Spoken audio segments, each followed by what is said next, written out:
Hello everyone. If you want to master English grammar, you're in the right place. Today I'm giving you a complete but simple guide to English grammar, step by step. Let's jump in. First up, these are the building blocks of any sentence. Nouns are people, places, or things, like dog or school. Verbs show action or being, like run or is. Adjectives describe nouns. For example, big dog.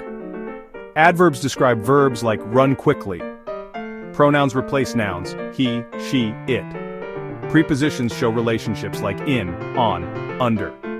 Conjunctions connect words, and, but, or. And interjections express emotion, wow, or oh no. Now on to. In English, most sentences follow this pattern, subject plus verb plus object. Like, I eat apples.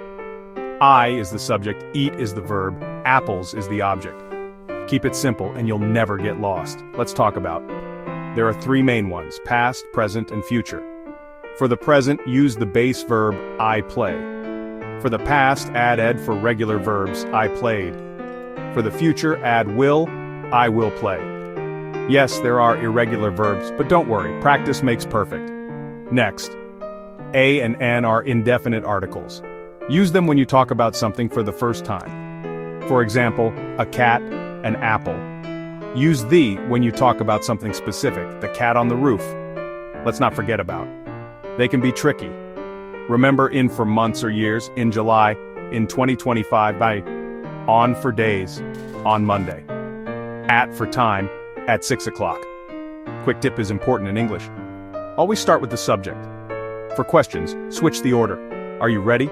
Instead of you are ready. Remember, practicing a little every day is the key to mastering grammar. Don't stress about mistakes. They're part of learning. Read, write, and listen as much as you can. That's your 3-minute guide to English grammar. If you found this helpful, don't forget to subscribe. See you next time.